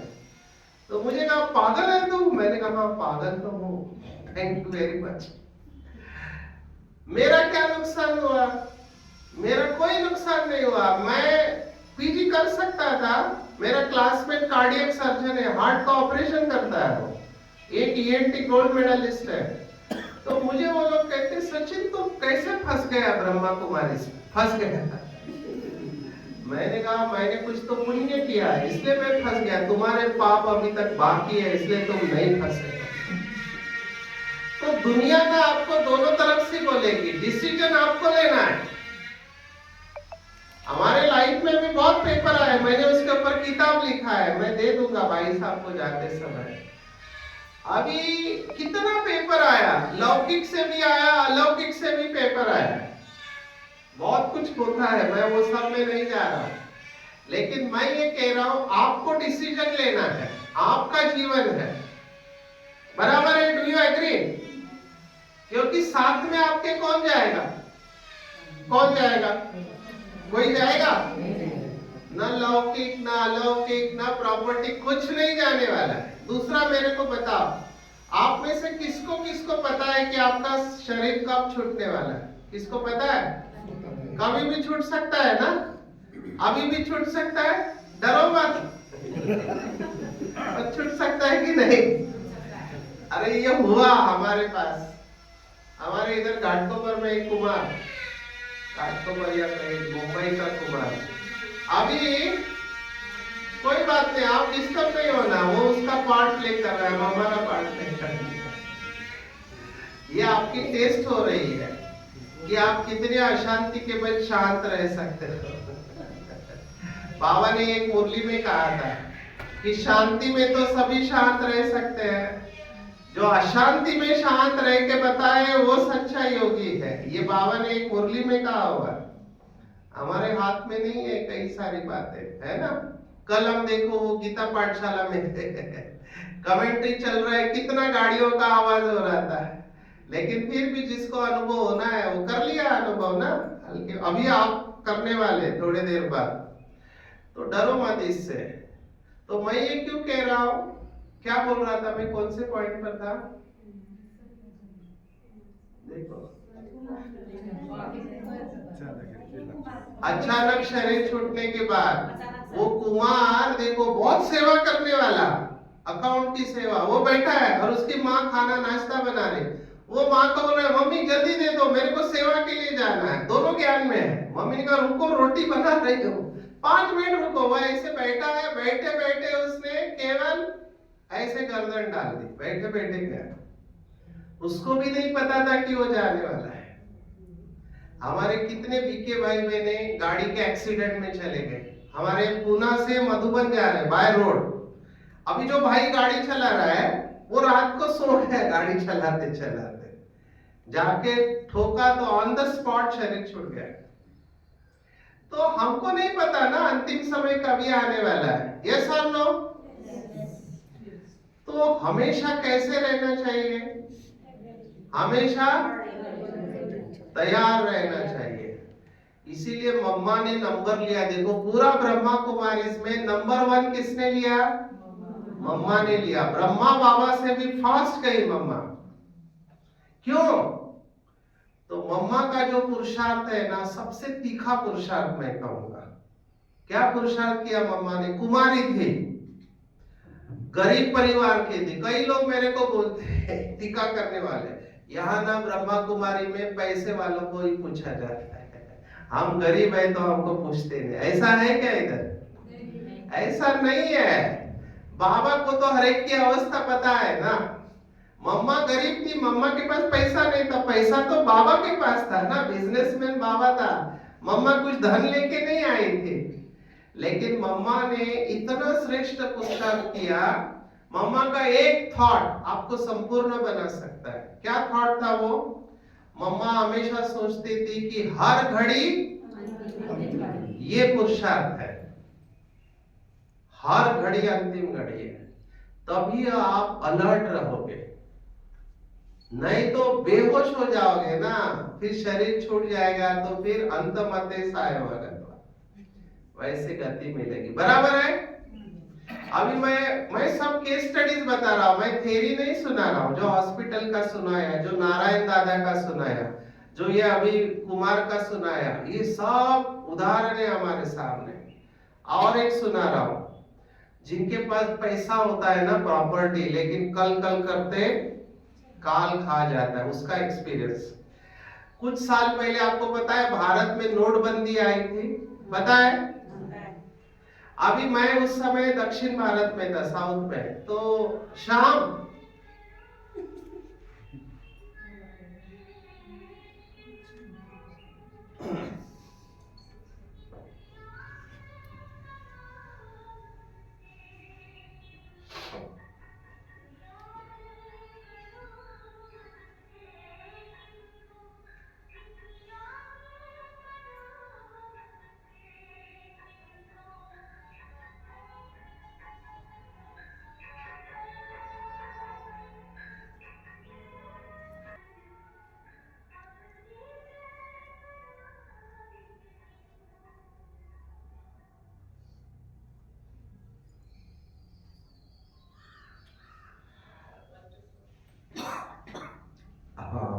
ओम शांति। आप बैठेंगे ना कि जाना है? हाँ, दीदी ने मुझे बोला थोड़ा समय तक लो, इसलिए मैं एक्सटेंड कर रहा हूँ, नहीं तो 10:30 बजे मुझे रुकना था। क्या सुना रहा था मैं? नोटबंदी। ये नोट के ऊपर बराबर है। अभी हुआ देखो क्या, वो प्राइम मिनिस्टर ने पहले दिन शाम को बोला, भाइयों आज से नोटबंदी। अभी दूसरे दिन मैं क्या देख रहा हूँ, बाबा के कमरे में, मेडिटेशन रूम में नोटों के बंडल आना चालू हो गए। मैं सोच में पड़ गया, ये बंडल अभी तक किधर थे? जैसे ही नोटबंदी हो गए आप बाबा को दे रहे हैं। फिर मधुबन से डायरेक्शन आया कि ये नोट लेना नहीं है, क्योंकि इलीगल हो जाता है ना वो। तो तब मुझे बाबा का महावाक्य याद आया। और हमारा एक भाई, मैं नाम नहीं बता सकता, बहुत बढ़िया पॉलिटिशियन है, अभी उसने ऑलरेडी 2 सेंटर खोल दिए थे, उसको और 4 सेंटर खोलने थे। अभी उसका ये कमरा है ना, इतना छोटा सा, इतना कमरा पूरा नोटों के बंडल से भरा हुआ पूरा। तो उसने मुझे कहा देखो सचिन भाई ये सब गया, अभी वेस्ट गया। मैंने कहा तुमने किया क्यों? बोला नहीं कल कल करते, बंदी हो गई। तब मुझे बाबा की बात याद आई कि किसकी दबी रहेगी धूल में, किसकी राजा खाए, किसकी चोर ले जाए आग जलाए, सफल उसी की होगी जो धनी के यज्ञ में लगाए। तो उसके पास होते हुए भी वो सफल नहीं कर पाया, क्योंकि टाइम निकल गया ना। आप समझ रहे हैं? सब कुछ जब तक आपका टाइम है तब तक करो, बाद में इसका कोई वैल्यू नहीं। यस और नो? मुंबई का हमारे रमेश भाई, आदरणीय रमेश भाई, मुंबई का केस, उनके सेंटर का एक बहुत, वो करोड़ों का एरिया, करोड़पति रहते हैं, उसके पास बहुत, और वो भाई रोज मुरली क्लास में आता था, सेवा करता था, और उसका था कि यज्ञ में सफल करना है। अचानक शरीर छूट गया। अभी उसको भोग लगा, तो उस समय ट्रांस मैसेंजर थे गए, तो इस भाई ने बाबा को कहा बाबा मेरे जितने भी प्रॉपर्टी के पेपर है सब लेके आओ नीचे, मैं उस बहन के तन में प्रवेश करके साइन कर देती। बाबा ने कहा न लौकिक का कायदा न अलौकिक कायदा इसको अलाउ करता है। तुम जब जिंदा थे तब तुम सेंटर में सफल कर सकते थे, अभी तुम्हारा शरीर छूट गया, अभी तुम कुछ नहीं कर सकते, वो सब पैसा तुम्हारे बच्चों के पास गया, अभी तुम्हारे बच्चे जो करेंगे उनका भाग्य बनेगा, तुम्हारा नहीं बन सकता। तो वो भाई वतन में बहुत रोया, बहुत रोया, बाबा मेरे से गलती हो गई, मैंने सोचा नहीं था कि मेरा शरीर अचानक छूट जाएगा। तो समझ रहे आप बात को? बाद में केवल पश्चाताप होता है, उस समय कुछ नहीं कर सकते आप। अभी शरीर अच्छा है, हाथ पैर अच्छे हैं और दिमाग काम कर रहा है, कभी दिमाग काम करना बंद हो जाएगा वो भी पता नहीं चलेगा आपको, बीमारी आ जाएगी, कुछ भी हो सकता है, उस समय कुछ नहीं कर पाएंगे। अभी जब तक अच्छे हैं तब तक पुरुषार्थ करो, है ना, सफल करो, पूरी कल की कमाई है। Do you agree? अभी भी मत सो, क्लास में सो रहे हैं, मत सो, घर में तो सोते ही है। तो अभी जमा करो, जमा करो, जमा करो, बाद में कुछ नहीं होगा। Do you agree? यस और नो? तो अभी यहां से जब जाओगे घर पे, नीचे बाबा के कमरे में बैठना, बाबा से बातें करो अभी कि बाबा अभी तक जो हुआ फुल स्टॉप, अभी इसके बाद मैं अपना कोई भी टाइम वेस्ट नहीं करूंगा, श्वासोश्वास याद करूंगा हर वक्त, तन मन धन समय श्वास संकल्प मैं सफल करूंगा, क्योंकि मुझे पता चला है शरीर का कोई भरोसा नहीं है ना। मैंने तो बिल लिख दिया अपना, आप भी लिख दो, हमारे अकाउंट डिपार्टमेंट में 2 पेज का फॉर्म मिलता है, आपको जो देना है यज्ञ को दे दो, बाद में नहीं हो सकता, कुछ भी नहीं होगा, अचानक शरीर छूटेगा। मुंबई का एक केस सुना रहा, मुंबई में एक कुमार अकेला ज्ञान में चलता था, अभी उसका फ्लैट ही 80 लाख का था, अभी यंग भट्टा कट्टा क्या हो सकता है, उसको हार्ट अटैक आया अचानक, उसका एंजियोप्लास्टी चल रहा है, बहनें देखने को आई, वो कांच में से देख रहा है, बहनों को बोला आप जाओ मैं आता हूँ, मेरे को कुछ नहीं है, क्योंकि आजकल एंजियोप्लास्टी जो करते हैं ना ओपीडी प्रोसीजर है, 1 दिन में छोड़ देते हैं। अभी हुआ क्या देखो, ड्रामा प्लान अनुसार वो नर्स ने जो इंजेक्शन दिया वो हाई डोज दिया, उसके वजह से वो मर गया। अभी जैसे वो मर गया उसके सभी रिश्तेदार आ गए प्रॉपर्टी लेने के लिए, लेकिन उसने जाने से पहले अच्छा काम किया, अपना सब प्रॉपर्टी ब्रह्मा कुमारी के नाम कर दिया था, तो वो फ्लैट यज्ञ में सेवा में लग गया और उसका जमा हो गया, है ना। अभी उसको भी नहीं पता था कि शरीर छूटेगा करके। मैं आपको सब रियल इंसिडेंट सुना रहा हूं, बाबा के बच्चों ने जिन्होंने सफल किया, बाद में कुछ नहीं हो सकता, और शरीर का कोई भरोसा नहीं, बीमारी का भरोसा नहीं, किसी का कुछ भी नहीं है भरोसा। हर घड़ी तैयार रहो, यू नेवर नो क्या होने वाला है, बाबा की याद में रहो बस। मैं भी तैयार रहता, मेरे साथ भी हूँ, हमने कोविड में ड्यूटी किया है ना। अभी मैं मुंबई में रहने वाला, तो गवर्नमेंट का ऑर्डर आया, मुंबई में बहुत कोविड था, तो कोई भी डॉक्टर घर पे बैठ नहीं सकता है। अगर आपने ड्यूटी ज्वाइन नहीं किया तो आपका रजिस्ट्रेशन कैंसिल हो जाएगा, ऐसा ऑर्डर आया। अभी क्या करें? तो बाबा ने ड्रामा प्लान अनुसार मुझे आईआईटी करके सुना है आपने?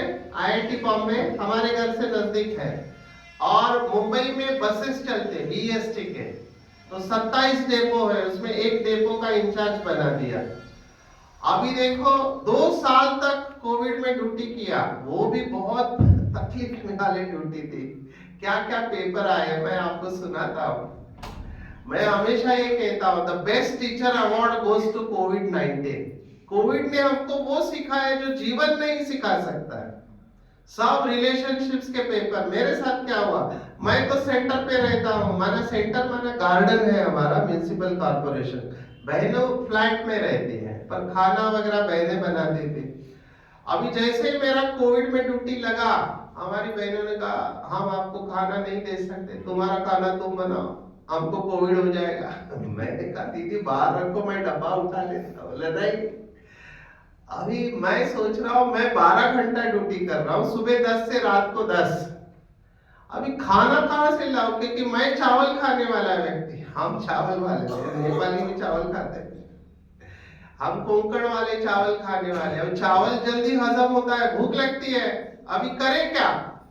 तो हमने सोचा रोटी बनाना, पर मेरे को आता नहीं भोजन बनाना, तो मैंने YouTube से सीखा भोजन बनाना, रोटी सब्जी दाल चावल सब सीख लिया। लेकिन कोविड में इतना बुरा हाल था, वो किट पहन के हम जाते थे, किट समझते हैं? वो किट और मास्क, तो अंदर पसीना पसीना, भले एसी था फिर भी होता था तकलीफ। तो 2 साल तक ड्यूटी किया, और बहुत सारे पेपर में शॉर्ट में सुनाता हूँ, क्योंकि मुझे आपको एक्सपीरियंस करवाना है मेडिटेशन। अभी 2 साल कोविड में विदाउट हॉलीडे। उस समय दादी गुलजार का भी शरीर छूटा, वो कोविड के वक्त छूटा था, और दादी को, गुलजार दादी का बॉडी मैंने पैक किया, और कॉफिन, क्योंकि बॉडी को मुंबई से मधुबन भेजना था, और सभी को अलाउड नहीं था उस समय। हमारी बड़ी बहनें आई थी, संतोष बहन, योगिनी बहन, अशोक मेहता। अभी मैं नाइट ड्यूटी करके सोया हुआ था, मुझे दोपहर को वापस ड्यूटी पे जाना था, और डॉक्टर अशोक मेहता का फोन आया, अरे सचिन क्या कर रहा है? मैंने कहा सर मैं सोया हुआ हूँ, मेरे को दोपहर को ड्यूटी है। बोला आएगा क्या? मैंने कहा क्या हुआ? बोला दादी गुलजार का शरीर छूटा है। मैंने कहा छोड़ते हैं क्या? बोला छोड़ेंगे, तेरे को आना है तो बोल। मैंने कहा आऊं क्या? बोला हाँ जाओ। मैंने कहा चलो चांस लेते। अभी हमारे घर से वो हॉस्पिटल 1 घंटा लगता है जाने में, बॉम्बे। मैंने कहा चलो कुछ तो ड्रामा में पार्ट होगा, तो गया। तो अभी ये सब प्रोसीजर होते हैं शरीर छूटने के बाद में, कि वो बॉडी को पैक करके एरोप्लेन से भेजना है ना, तो फॉर्म भरना होता है। वो सब फॉर्म मराठी में थे, और वहां के भाई बहनों को आ नहीं रहा था, तो मैंने वो वहां मदद किया। फिर दादी की बॉडी को कॉफिन में रखना था। कॉफिन, कॉफिन समझते हैं? वो क्रिश्चियन लोगों का कॉफिन होता है ना, बक्सा, बॉक्स कहते हैं। अभी गड़बड़ क्या हुआ, उसने जिसने भी कॉफिन लाया उसका हाइट छोटा था, और दादी का पेट फूला हुआ था। ये लास्ट की, ये किसी को पता नहीं है, ये हमने एम्बुलेंस में उसको ठोकना होता है खिले से, बॉडी रखने के बाद में चादर के साथ में। तो अंदर ही हो रहा है ये सब। एक टीचर बहन बैठी है, बाकी मैं हूँ, और वो कॉफिन वाला है। तो मैं ठोकने गया तो वो दब ही नहीं रहा है, कॉफिन का दूसरा है, क्योंकि दाबा हमने, इधर प्रेशर डाला तो कहां से फ्लूइड आएगा पता नहीं, पानी था ना पूरा भरा हुआ, यहाँ से आ सकता है, यहाँ से आ सकता है।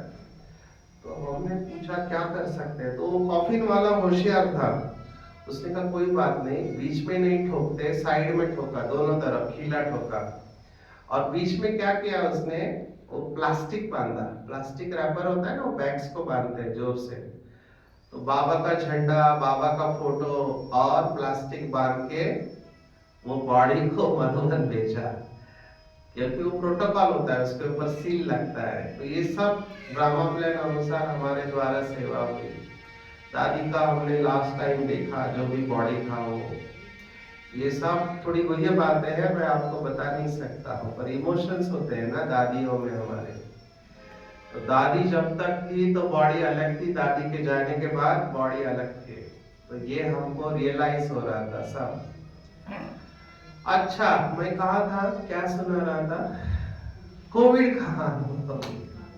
अभी 2 साल तक कोविड में हमारा ड्यूटी हुआ, उसके बाद हम मधुबन गए रिकॉर्डिंग करने।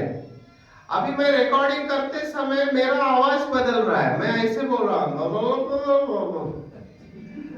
मैंने कहा ये क्या हो रहा है। अभी हम डॉक्टर है ना, तुरंत हमारा दिमाग काम करता है। आपको पता है ये किसकी शुरुआत है? एनीवन? ऐसा आवाज होना, कोई शराब पीने वाला बोल रहा है ऐसे लगता है, तुम ऐसे आवाज आने, किसका शुरुआत है? कौन सी बीमारी? दिमाग में क्या है? ठीक है, ये पैरालिसिस की शुरुआत है, इसको स्लर्ड स्पीच कहते हैं। तो मैंने रिकॉर्डिंग बंद किया, मैंने कहा एवरेली हॉस्पिटल, यूजुअली बीपी बढ़ जाता है, तो बीपी चेक किया, बीपी नॉर्मल, मैंने कहा हो सकता है शुगर हो, शुगर चेक किया, शुगर भी नॉर्मल, मेरे को कोई बीमारी नहीं है। फिर हमारी एक न्यूरोलॉजिस्ट है किरण बाला, दिल्ली में, मैंने उनको फोन किया, मेरे को ऐसा हो रहा है, 1 घंटा हो गया। बोला अभी क्या, अभी ट्रॉमा हॉस्पिटल जा, सीटी स्कैन कर। मैंने कहा इतना ही मरे? बोला हाँ अभी क्या, अभी जा। गया, मैं सीटी स्कैन किया तो ब्रेन के अंदर एक गांठ हो गया, खून का गांठ, ब्लड क्लॉट। मैं एकदम शांत हो गया, क्योंकि हमको समझ में आ गया आगे क्या होने वाला है। अभी वो गांठ अभी कहाँ पे ब्लॉक करेगा हमको नहीं पता, अभी शुरुआत थी वो गांठ बनने की। अगर वो मेन जगह पे ब्लॉक करती है तो मेरा आधा बॉडी पैरालाइज हो जाएगा। अगर वो फटती है कई जगह पे तो फिर मैं बेहोश हो जाऊंगा, हम नहीं सकता। मैं बिल्कुल शांत हो गया, मुझे आईसीयू में रखा ट्रॉमा हॉस्पिटल के। और कुछ दिन पहले डॉक्टर अवधेश शर्मा का शरीर छूटा था। डॉक्टर अवधेश शर्मा जानते हैं आप लोग, साइकियाट्रिस्ट दिल्ली के, वो भी नशा मुक्ति के हमारे मेन डॉक्टर थे। लोगों ने सोचा वो गया, अभी इसको भी खींच रहा है क्या। तो बनारसी भाई, अशोक मेहता, प्रताप मीदा, सतीश गुप्ता, ये चारों डॉक्टर आए, ये हमारा इम्पोर्टेंट हैंड है, ये अभी जाना नहीं चाहिए। लेकिन क्या करें, शाम हो गई थी, अभी अहमदाबाद भेजेंगे तो भी लेट हो जाएगा। तो बोला आज के दिन इसको इधर रखो, पेट में 2 इंजेक्शन दिया खून पतला होने का।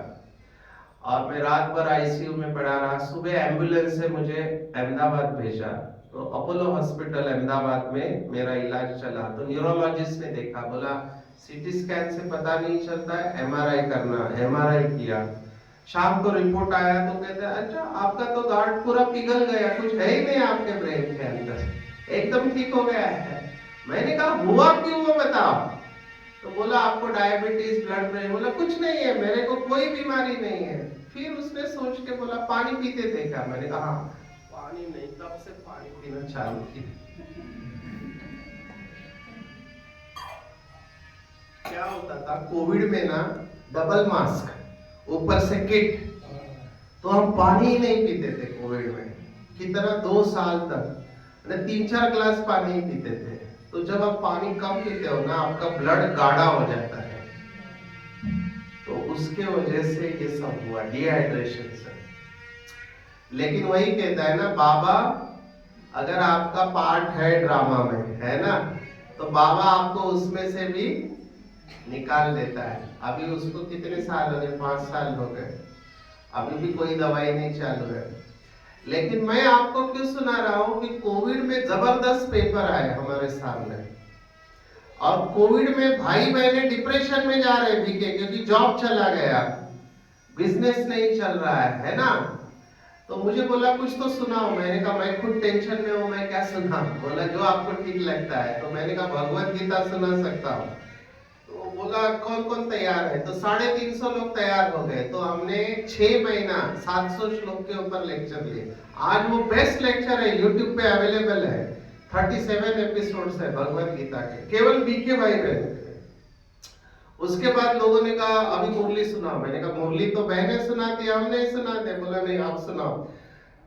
5 मिनट के लिए सुनाओ। मैंने कहा ठीक है, मोटिवेशन सुनाऊंगा। वो 5 मिनट करते करते अभी आधा घंटा मैं सुनाता हूँ। और आज बाबा की मदद से 40 देशों में 40,000 लोग ये मुरली क्लास सुनते हैं। ये किसका कमाल है? ये बाबा का कमाल है। हमने भी नहीं सोचा था कि इतना हुआ। एक दिन मुझे पाकिस्तान से फोन आ गया, पाकिस्तान। मैंने कहा कौन बोला? बोला मैं कुछ बेगम बोल रही हूँ, मैं आपका मुरली रहस्य सुनती हूँ।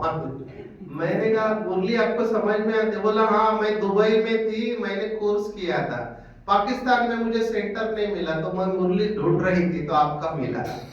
जब से आपका सुन रहे हो मेरा टेंशन कम हो गया। ऑस्ट्रेलिया में एक ट्रक ड्राइवर है, वो गाड़ी चलाते वक्त मुरली रहस्य सुनता है। कोई कनाडा में सुनता है, कोई अमेरिका में सुनता है, कोई एक चाइना में एक भाई है वो सुनता है। तो बाबा कैसे सेवा करा रहा है मैं आपको बता रहा, पर ये अभ्यास आज भी मेरा जारी है। 40 पूरे वर्ल्ड को सकाश देने का, 195 कंट्रीज अमृत वेले के बाद में बेहद में रहो।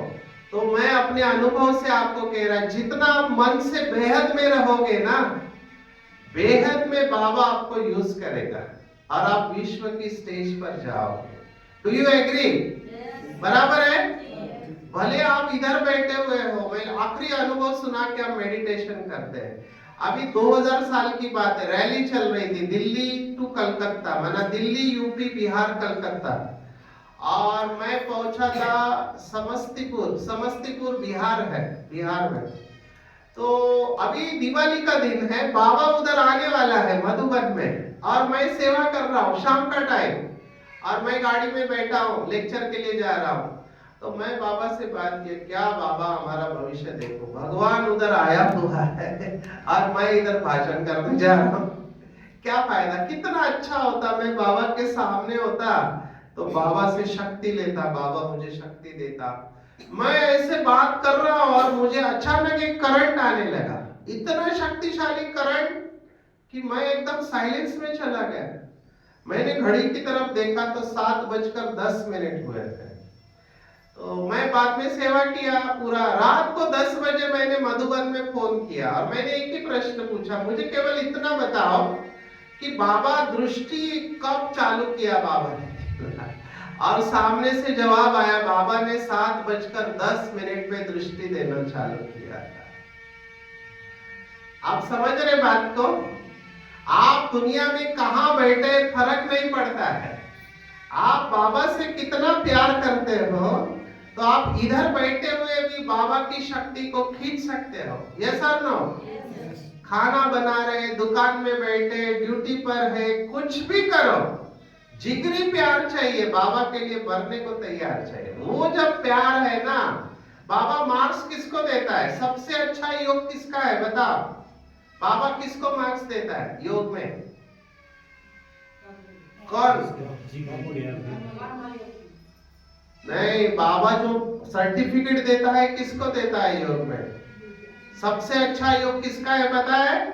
बांधेली माताओं का है। बाबा ने कितने बार मुरली में कहा है या नहीं कहा?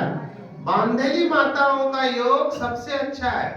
ऐसा नहीं कि बाकी के लोगों का योग नहीं है, लेकिन बाबा ने, मैं मुरली सब मैं रिकॉर्ड रखता हूँ, अंडरलाइन करता हूँ। एक मुरली में बाबा ने कहा था, अगर ऐसी माताएं हैं जिनका अनुभव अगर प्रेसिडेंट और प्राइम मिनिस्टर को सुना है तो उनकी आंखों से आंसू आ जाए, ऐसे अनुभव है।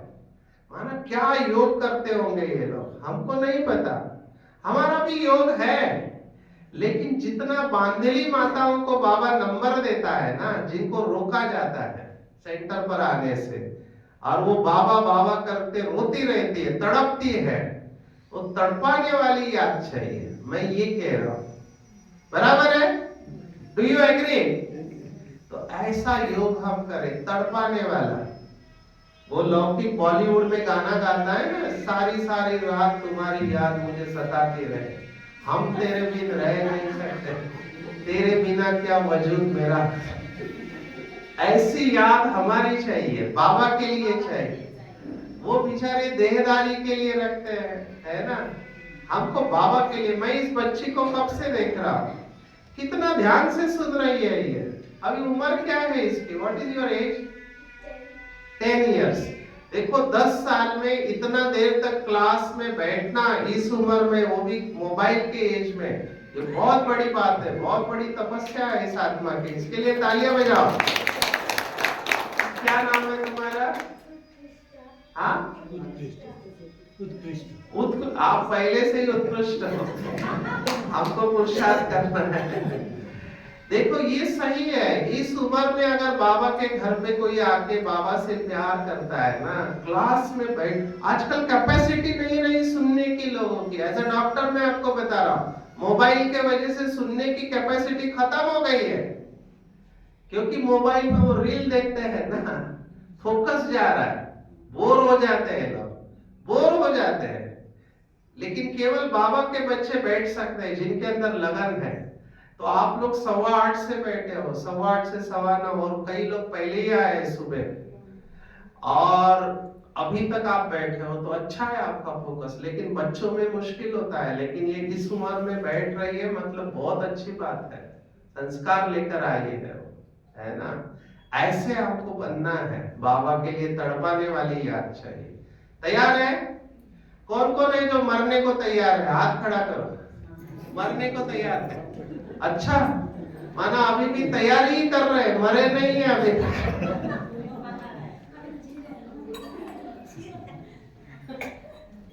मरना माना शरीर को खत्म नहीं करना है, मरना माना पुरानी आदतों से मरना, पुराने संस्कारों से मरना जो हमको और दूसरों को तकलीफ दे रहे हैं। जीते जी मरना है ना। करेंगे योग? 5 मिनट करेंगे, 5 मिनट बचे हैं, क्योंकि हमको 12 बजे जाना है, नर्सिंग कॉलेज में प्रोग्राम है ना। 11:30 यहाँ से निकलना है। अरे बाप रे, मेरे को कंप्यूटर पे काम भी करना है। अच्छा, सीधा बैठो, कमर और गर्दन एक लाइन में। 5 मिनट गीत बजेगा, हम उसके ऊपर ही योग करेंगे, ठीक है? क्योंकि मुझे नहीं पता था 11:30 बजे निकलना है, तो मुझे भी तैयारी थोड़ी करनी है। अलर्ट होके बैठेंगे, है ना। सब कुछ छोड़ देंगे, ये शरीर भी छोड़ देंगे। आज बाबा ने कहा पुरानी देह का भान, ये देह भी मेरी नहीं है। बिल्कुल सरेंडर बुद्धि, मन के अंदर बातें करेंगे बाबा के साथ कि बाबा अभी तक जो कुछ भी हुआ है वो ड्रामा फिक्स हो गया, उसको बदल नहीं सकते हैं, लेकिन आज के बाद, अभी के बाद मैं पूरा अटेंशन रखूंगी।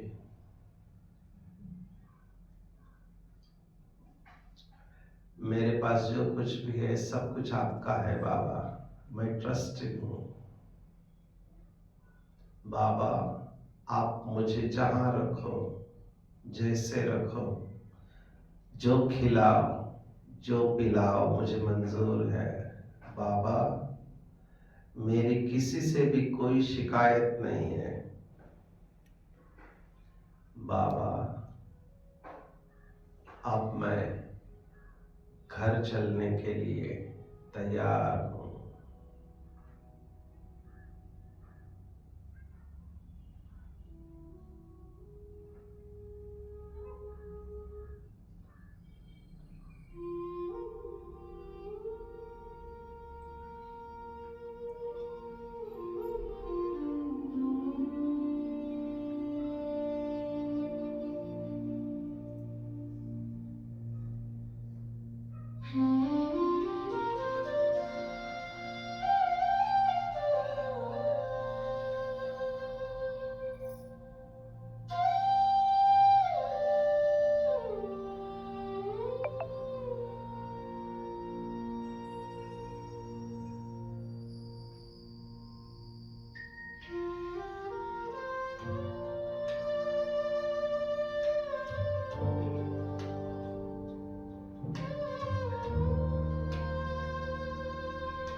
तथा